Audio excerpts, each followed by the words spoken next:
마태복음 9장에 저는 마태복음을 이렇게 읽으면서 마태복음에 이제 예수님의 탄생과 그 첫 시작의 기록을 빼면 예수님이 본격적으로 사역을 시작하시는 것이 이제 산상수훈을 가르치시고 거기서 이제 마치 왕으로 오신 예수님이 법을 선포하시고 그래 이제 그 사역을 시작하시는 것이 이제 8장 9장에는 산에서 내려오셔서 이제 기적들을 행하기 시작하시거든요.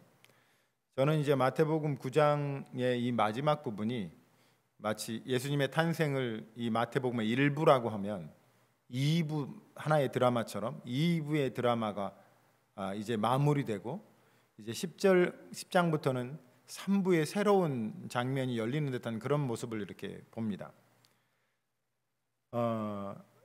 우리가 이제 이 각각 이제 마태복음을 이해할 때 제가 중요하게 생각했던 단어 중에 하나가 다윗의 자손, 이게 하나님의 아들 다윗의 자손, 그러니까 예수께서 왕으로 이 땅에 오셨다. 그래서 예수님이 하시는 일들에 관해서 하나님의 나라, 즉 천국 복음을 전파하셨다라는 얘기를 해요. 천국 복음을 전파하셨다는 말이 뭐냐면 하나님의 나라가 이미 너희 가운데 임하였느니라 라는 이 말 속에 들어있는 거예요. 하나님 나라가 멀리 있는 것이 아니다. 이제 하나님의 나라가 너희 가운데 이미 임하였다라는 것을 얘기를 하십니다. 이사야서 11장에는요 이 하나님 나라 다윗의 자손을 통해서 임하는 하나님의 나라에 대해서 뭐라고 표현을 했냐면 여러분이 잘 아시는 말씀입니다. 이사야 11장 1절에는 이새의 줄기에서, 즉 다윗의 자손이죠, 이새가 다윗의 아버지잖아요, 한 가지가 나온다라고 그렇게 얘기하면서 예수 그리스도의 탄생을 얘기하거든요. 그러면서 그분이 다스리는 나라, 예수 그리스도께서 통치하시는 나라, 즉 하나님의 나라에는 어떤 일이 있냐면 공의로 가난한 자를 심판하며 정직으로 세상의 겸손한 자를 판단할 것이며 그의 입에 막대기로 세상을 치며 그의 입술의 기운으로 악인을 죽일 것이며 공의로 그의 허리띠를 삼으며 성실로 그의 몸의 띠를 삼으리라. 그때 이리가 어린 양과 함께 살며 표범이 어린 염소와 함께 누우며 송아지가 어린 사자와 살진 짐승이 함께 있어 어린 아이에게 끌리며 암소와 곰이 함께 먹으며 그것들의 새끼가 함께 엎드리며 사자가 소처럼 풀을 먹을 것이며 젖먹는 아이가 독사의 구멍에서 장난하며 젖된 어린아이가 독사굴에 손을 넣을 것이라. 이렇게 얘기를 합니다.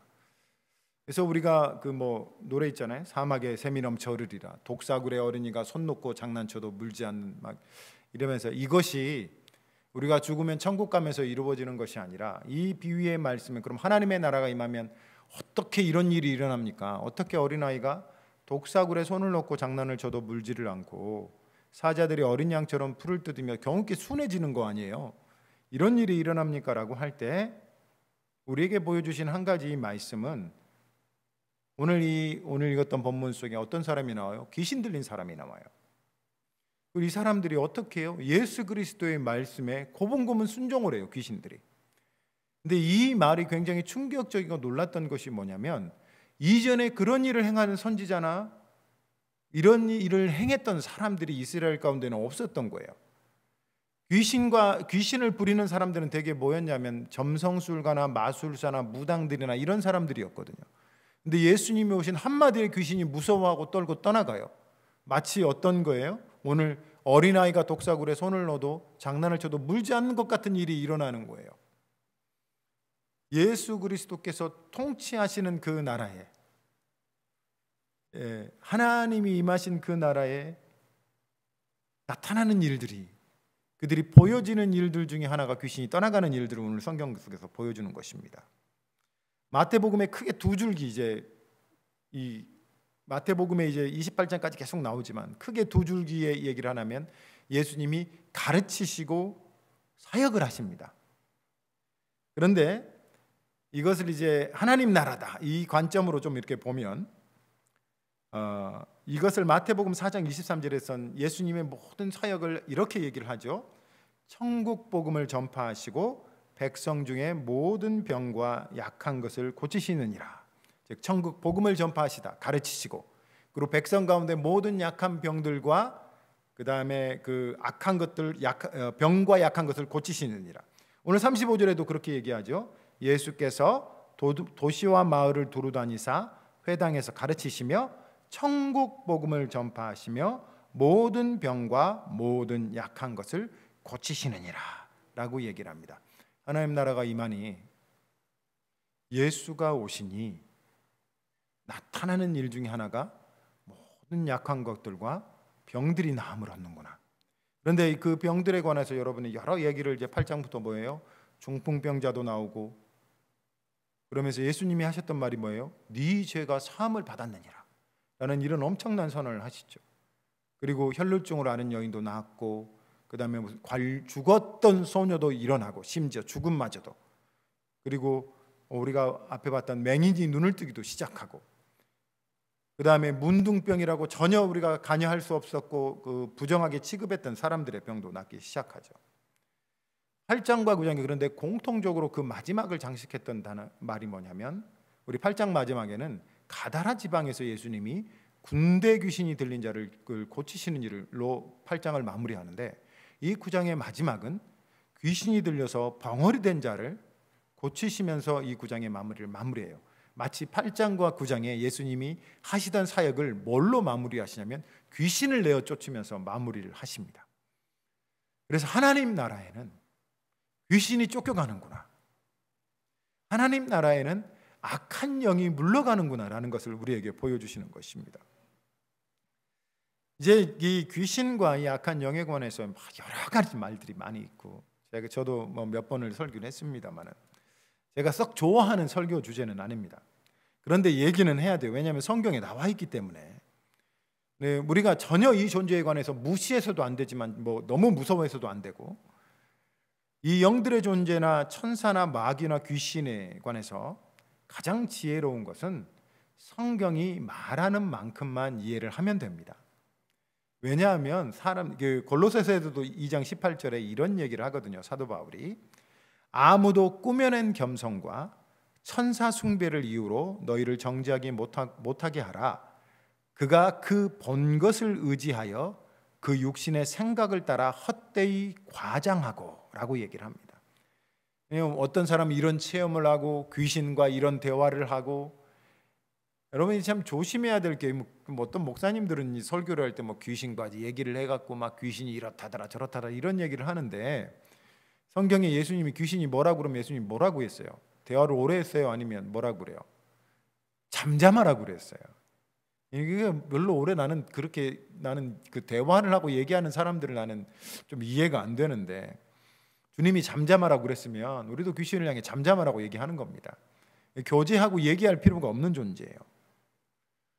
그래서 사람들이 자기의 경험을 의지하여 과장하고 이러는 경우들이 많이 있다는 거 여러분 조심하시고, 여러분도 혹시 여러분의 경험을 의지해서 말씀을 벗어나 혹시 과장되지 않을까 조심해야 된다는 거예요. 그리고 골로새서 2장 18절은 뭐냐면 머리를 붙들지 아니하는 자들이라, 이런 사람들을 그렇게 얘기합니다. 즉 우리의 모든 전 신앙과 모든 믿음은 어디에 붙어 있어야 되냐면 우리 주 되신 예수 그리스도께 붙어 있어야 한다는 것입니다. 그러나 이제 실제로 우리 삶의 현장 속에 이 악한 영과의 싸움이 있고 이 악한 영의 역사가 있는 것은 부인할 수가 없는데, 에베소 2장 18절에도 우리의 씨름, 우리의 싸움은, 우리의 전쟁은 세상에 있는 것이 아니라 하늘에 있는 악한 영들을 상대함이라 라고 얘기를 하고 있기 때문에, 우리가 이것에 대해서 경계하고 우리가 이것에 대해서 알고 우리 준비하는 것인 성도의 마땅한 바입니다. 왜냐하면 예수님도 마태복음 4장에 이 사역을 시작하기 전에 사탄이라는 악한 존재에 이끌려서 광야에서 시험을 받으셨지 않습니까? 전통적으로 이 악한 영들에 관해 성경이 말하는 것은 세 종류의 단어를 씁니다. 하나는 사탄, 그리고 마귀, 그리고 귀신들, 이렇게 얘기를 합니다. 근데 사탄과 마귀는 이게 이렇게도 썼다가 저렇게도 썼다가 둘이 같이 이렇게 쓰는 것 같아요. 그래서 크게 분류하면 사탄과 마귀를 한 묶음으로 보고 귀신을 다른 묶음으로 보고, 그래서 귀신은 이제 마치 어떤 한 존재를 얘기하는 거 아니라 어떤 세력들을, 여러 무리들을 이렇게 얘기하는 것 같아요. 그런데 사탄은 성경에서 보면 마치 그 굉장히 지위가 있어서 어떤 때 성경에서 보면 하나님의 면전까지 올라오는 것을 이렇게 보거든요. 그러나 이 귀신들은 성경에도 더러운 귀신이라고 얘기를 했는데, 이게 구체적으로 어떤 세력인지는 모르겠지만 이 사탄을 추종하는, 대개 이제 우리 신학자들이 얘기하는 타락한 천사들의 무리다라고 얘기를 정통적으로 그렇게 얘기를 합니다. 그래서 이제 이것들도 힘이 있고 권세가 있어서 역사를 하는데, 우리가 앞반에 봤던 마태복음 8장에서는 사람을 사로잡아서 무덤 가운데 거하게 하고 폭력을 행하고 사람들을 위협하는 일을 합니다. 그래서 이 귀신들이 하는 일은 뭐예요? 사람을 괴롭히고 폭력적이고 악한 생각을 집어넣고 그리고 비이성적인 일을 하는 것을 얘기하죠. 그런데 오늘 보니까 이 귀신의 역사는 사람을 말을 못하게 하고 듣지를 못하게 하는 그런 일을 하는 거예요. 저도 그런 이런 귀신을 쫓는 사람들의, 사역하는 사람들의 간증도 얘기를 듣고 저런 몇 번의 경험이 있고도 하지만, 거기에 우리가 너무 매몰되면은 우리가 좀 다른 쪽으로 나갈 수 있으니까 오늘은 성경 말씀에만, 마태복음이 전해주고자 하는 것만 우리가 집중해서 한번 보도록 합시다. 오늘 이 귀신 들린 사람은 이 귀신의 역사로 인하여 말을 못하고 귀를 듣지 못하는 사람들이 데려옵니다. 그래서 아니, 말 못하고 귀를 듣지 못하면 전부 마귀의 역사냐라고 하기는 좀 그래요. 그래서 사실은 이것이 정말 귀신의 역사냐 마귀의 역사냐라고 할 때 우리에게 참 영적인 분별력이 필요합니다. 지혜가 필요하죠. 그렇다고 여러분이 너무 무서워하거나 두려워해서 전부 다 귀신의 역사라고 취급하지는 마시기를 바랍니다.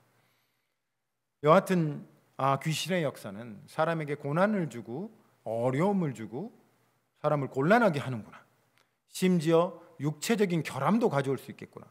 또 귀신의 역사는 이해하지 못할 질병도 가져올 수 있겠구나 라는 이런 것을 말씀을 통해서 우리가 추측할 수 있습니다.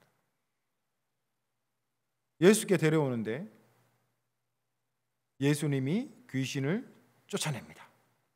그러자 이제 이 귀신 쫓겨났던 사람들이 이제 건강하고 회복이 됐을 거 아니에요. 사람들이 놀랍니다. 왜 놀라냐면 바리새인들이 말합니다. 이런 일을 이스라엘 가운데 본 적이 없다. 하나님의 나라에서는, 예수 그리스도가 통치하는 곳에서는, 참 왕이신 그리스도가 있는 곳에 나타나는 일 중에 하나가 귀신이 물러가고, 이 귀신이 물러가고 사탄이 결박을 받는 이 일이 예수 그리스도가 증거하는 권세이며 그분의 능력입니다. 근데 바리새인들은 이런 일에 대한 이해가 없습니다. 세상 사람들은 이 일에 대한 이해가 없습니다. 사람들은 자기들보다 능력 있는, 자기들보다 힘 있는 존재들이 우리들의 보이지 않는 세계에 대해 있다는 것을 알지 못합니다. 그러나 어떤 이들은 이것을 아는 사람들이 있지만 잘못된 지식으로 그것을 섬기며 그 귀신들을 주인으로 섬기고 그것을 예배하고 경배하죠. 그래서 우리가 흔히 말하듯이 뭐예요? 신들린 사람들이 무당을 하고, 신들린 사람들이 정말 신비한 능력으로 귀신을 같은 마술을 하고 마귀로 점을 치고 사람들의 관상을 보고 이런 일을 하는 것을 우리가 봅니다. 하나님 나라의 관점에서 보면은요, 이 귀신과 마귀의 역사는 하나님의 나라를 파괴하고 그 질서를 무너뜨리며 그 백성을 억압하고 착취하는 세력입니다. 여기 예수 그리스도께서 이루시고자 하는 나라가 있습니다. 그럼 그 나라 안에 어떤 세력이 있냐면, 그 나라의 질서를 파괴하고 무너뜨리고 부서뜨리는 그런 세력이 있다면, 왕이신 예수 그리스도께서 가장 먼저 해야 될 것이 뭐겠어요? 그 세력을 물리치고 그 세력을 물러가게 하셔야 될 거 아니겠어요? 그래야지 하나님 나라가 임하는 거잖아요. 우리가 일제 시대 때 지배를 받았어요. 근데 우리 스스로 만세라고 했어요. 그런데 일본군들이 어떻게 해요? 더 힘이 있어요. 그들이 총이 있고 그들이 무기가 있어요. 근데 우리 스스로 물리칠 힘이 없는 거예요. 그러니까 만세는 했지만 여전히 그 사람들의 지배를 받고 그 사람들이 고통을 당하는 거예요. 우리가 하나님 나라가 임하였다라고 했는데 예수 그리스도 안에 그런 능력과 권세가 없으면 마귀는 물러가지 않아요. 귀신은 떠나가지 않는다고요. 그런데 예수 그리스도의 능력과 권세는, 그분의 힘은 귀신과 마귀를 쫓겨나가게 하고 물러가게 하는 능력이 있다는 것입니다. 그분이 통치하는 곳에서, 그리고 예수님의 권세가 있는 곳에서, 예수 이름이 선포되는 곳에 오늘 보니까 2번이나 걸쳐서 우리에게 증거해 주시는 것이 뭐냐면 귀신이 물러간다는 것입니다. 성경은요, 이 악한 마귀의 역사에 대해서 뭐라고 얘기하냐면 요한일서 3장에 이렇게 얘기합니다. 죄를 짓는 자는 마귀에게 속하나니 마귀는 처음부터 범죄함이라. 하나님의 아들이 나타나신 것은 마귀의 일을 멸하라 하심이라 라고 얘기를 합니다. 여러분, 참 이게 성경이 마치 이제 아주 단순하게 얘기하면 우리 인생에 중립지대가 없다는 거예요. 나는 아무 데도 속하지 않겠어요. 나는 마귀에게도 속하지 않고 나는 하나님께도 속하지 않겠습니다.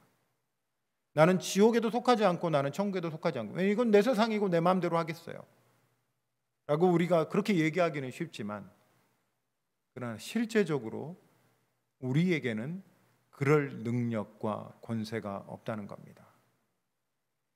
여러분, 미국 가서요, 나는 미국 사람 아니에요, 나는 한국 사람인데 한국 사람도 싫어요, 나는 내 마음에 자유가 있어요, 그래서 나는 미국 법을 따르지 않겠어요, 그렇게 한번 외쳐보세요.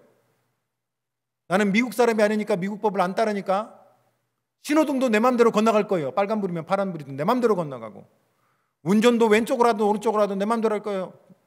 나 운전할 수 있는데 무슨 뭡니까? 운전면허증이 필요합니까? 내가 운전하겠습니다. 그리고 맘대로 할 수 있어요, 없어요? 그럴 권세가 여러분에게는 없다는 거예요. 사람에게는 어디에 속할지를 정할 수 있는 권세가 없다는 겁니다. 그래서 이 요한일서 말씀을 따르면 뭐라고요? 죄를 짓는 자는 다 어디에 속하였다고요? 너희들이 원하든 원치 않든. 안타깝고 죄송한 말이지만 우리를 마귀에게 속했다고 얘기를 합니다. 그리고 이 마귀와 사단에 관해 요한복음 10장 10절은 도적이 오는 것은 도적질하고 죽이고 멸망시킨다라고 얘기를 합니다. 그러나 하나님의 나라에는 예수 그리스도가 증거하시는 그 복음에는 뭐가 있다고요? 내가 온 것은 양으로 생명을 얻게 하고 더 풍성히 얻게 하려 함이라.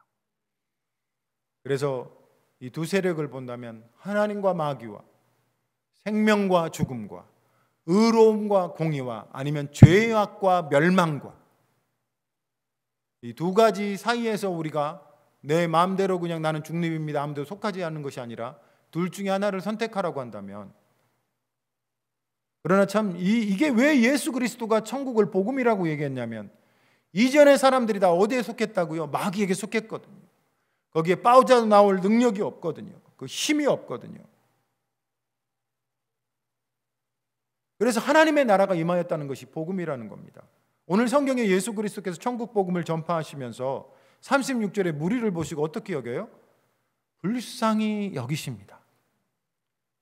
왜 불쌍히 여기시냐면 이 무리들이 목자 없는 양과 같다, 고생하며 기진한다고 얘기를 합니다.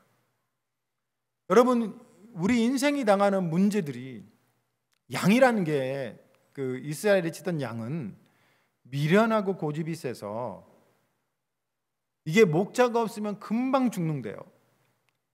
왜냐하면 방향 감각도 없고 길도 잘 잊어먹어서 요놈이 앞에서 양이 따라가는 것만 보고 그냥 고소고소 따라간대요. 근데 이 무리에서 떨어지면 이제 길 잃어버리는 거야. 길을 잘 잊어먹어요.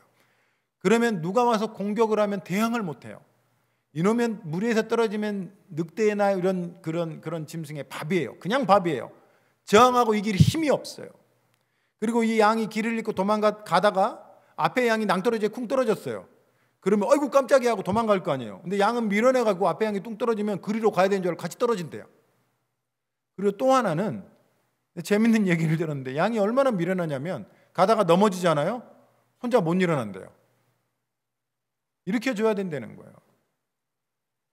그러면 목자가 없는 양이란, 길을 잃어버린 양이란 죽음의 길을 가는 무리를 우리에게 보여주죠. 양이 목자를 떠나면 죽는 겁니다. 고생이고 기근, 예수님이 이 사람들을 보시면서 이 목자 없는 양은 도와줄 수 없는 사람, 오늘 성경 말씀에 고생하며 기진합니다라고 얘기를 했는데, 이 기진하는 말을 영어 성경에는 뭐라고 번역을 했냐면 도움을 받을 수 없는 자들, 도움이 필요한데 도와줄 것이 없는 자들을 표현하는 말로 하더라고요. 우리는 고생스럽습니다. 왜냐하면 우리가 미련하기 때문입니다. 사는 길인지 죽는 길인지 알지를 못합니다. 우리는 능력이 없습니다. 이 고난 속에서 우리는 도움을 받아야만 하는 사람들인데, 우리 스스로 우리 인생에 당한 고난들을 이겨낼 능력이 없다는 것입니다. 더 안타까운 것은 우리가 실제로 이 마귀나 사단이나 이런 악한 존재를 대항할 능력이 우리 인생에게는 없다는 것입니다. 과학이라는 이름으로 사람들이 스스로 자기들의 문제를 해결하려고 합니다만, 그러나 성경은 말합니다. 우리 스스로 우리 인생의 문제를 해결할 수 없습니다. 제 아무리 좋은 집이 있고 제 아무리 많은 돈이 여러분에 있다 할지라도 우리에게 닥친 근본적인 우리 인생에 당하는 고난과 우리의 기진함을 해결할 수 있는 방법이 우리에게는 없습니다. 그래서 예수님 우리를 불쌍히 여깁니다. 이 말을 거꾸로 하면요, 우리 모두는요 불쌍한 존재입니다. 우리 모두는 고생하고 있는 존재들이고, 우리 모두는 도움이 필요한 사람들이라는 것입니다. 이 수많은 사람들이, 모든 인류가 이런 가운데 닥쳐 있는데 예수님이 보시고 도울 수 있는 분이 누구십니까? 그리스도 예수밖에 없습니다. 왜냐하면 그분만이 사단과 마귀를 이기시고 죄를 용서하시고, 그분만이 그럴 능력을 가지시고 그분만이 구원하신 분이시기 때문입니다. 귀신을 쫓아냈다는 것은 이 상징적인 의미를 통해서 그분이 하시고자 하시는 일을, 우리를 모든 고난과 우리 인생에 닥쳐 있는 모든 문제로부터 우리를 자유케 하시고 우리 스스로 빠져나올 수 없는 그 고통과 고난과 형벌로부터 우리를 구원해 주시는 것을 보여주시는 것입니다. 사랑이 필요하고 힘이 필요할 때 우리는 스스로의 문제를 해결할 수 없는 것을 표현하는데, 이것이 바로 목자 없는 양과 같습니다. 그래서 우리가 기껏 할 수 있는 방법이 뭐예요? 될 대로 되라지 뭐. 에이, 뭐 내 인생 이미 끝났지 뭐. 갈 대로 가라지 라고 얘기를 합니다. 그때 우리를 불쌍히 여기시면서 우리에게 도움을 주시는 분이 계시는데, 그분이 바로 예수 그리스도십니다. 예수님이 이제 이 사람, 그분의 사역을 시작하신 이유가 뭡니까?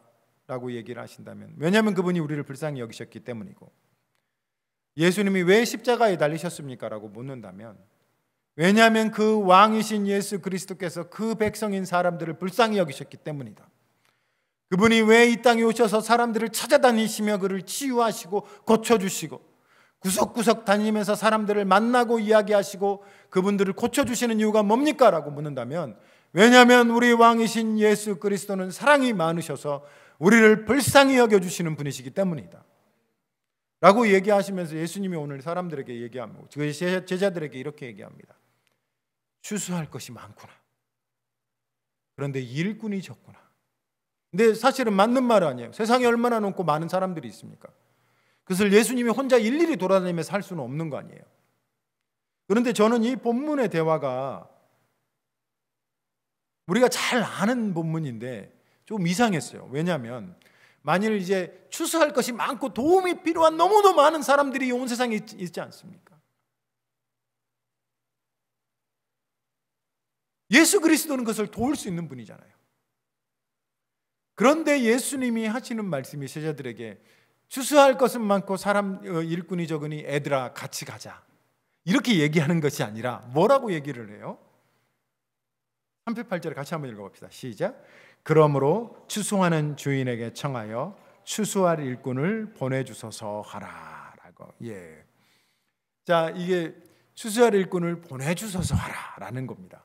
이 말을 들은 많은 사람들이 그래서 이 말대로만 합니다. 하나님, 전도할 사람이 많으니 전도할 일꾼을 보내주십시오.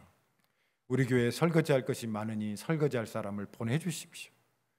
우리 교회에 청소할 것은 많으니 청소할 사람을 보내주십시오. 이렇게 하라는 말이 아니에요. 여러분, 추수할 때 저도 추수를 조금 해봤습니다.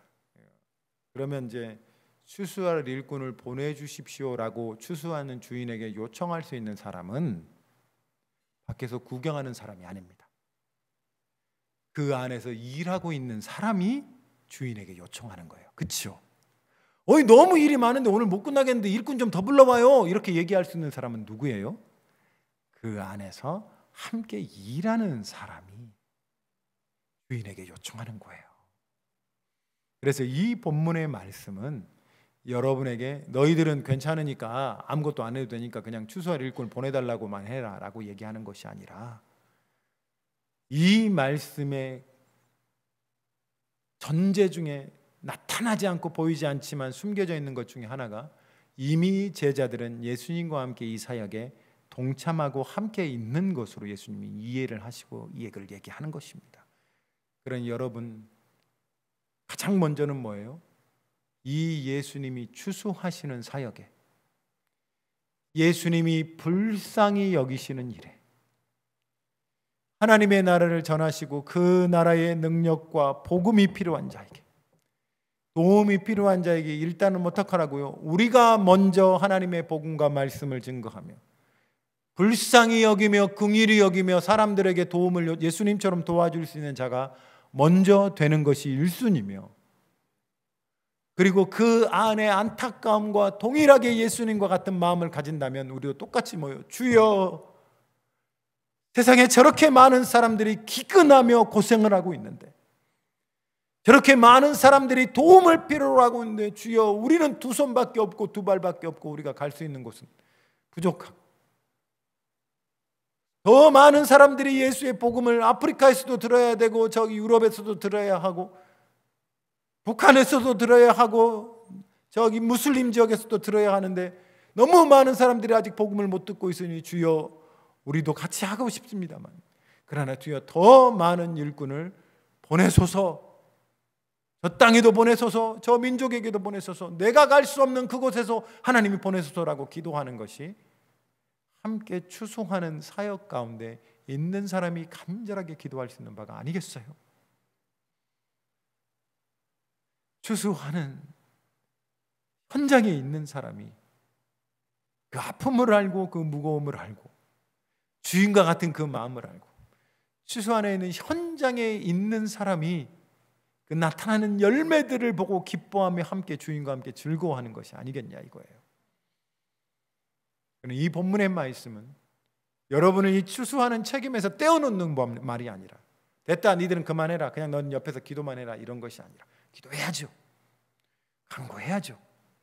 그러나 우리가 같이 이 현장에 있으면서 한편으로는 뭐예요? 저는 어떤 느낌이 드냐면, 더 눈을 들어서 더 넓은 세계를 좀 한번 봐라. 하나님, 내 아이 구원해 주십시오, 내 친구 구원해 주십시오, 이렇게만 하지 말고 더 넓은 세계를 보고 더 넓은 교회를 보고 더 넓은 하나님의 나라를 봐라. 이 세상에는 얼마나 많은 사람들이 고통을 당하며 고난을 당하며, 대한민국뿐만 아니라 북한에는, 중국에는, 일본에는 어떤 일이 일어나는지도 좀 보고 어떡하라? 주여, 정말 추수할 것이 많군요. 대한민국엔 이렇게 교회가 많으나 저 나라에는 예수 믿는 사람이 한 명도 없고 복음을 들을 수 있는 교회가 죽을 때까지 한 번도 없다고 하는데, 주여 추수할 일꾼을 보내어 주소서 라고 이렇게 요청하는 듯 말씀으로 저에게는 들렸어요. 그냥 내 무책임함으로 표현하는 것이 아니라 적극적으로 하나님이 이 현장에 초대하시고 그의 나라에 관해 통치하시는 예수께서 그 나라를 확장시키는 그것 가운데 우리를, 너희도 같이 와서 함께 일하자. 이 추수하는 현장에 너희도 귀신이 쫓겨나가고 사람들의 문제가 해결되며 고난과 어려움과 죽어가는 사람들을 우리가 함께 살리자 라고 하는 일에 예수 그리스도께서 초청하는. 그러고 나서 10장의 그 시작이 뭐예요? 제자들을 부르셔서 예수님이 권세를 주시며 너희가 이제 가서 복음을 전하라고 하는 장면이 10장에 바로 나온다는 것입니다.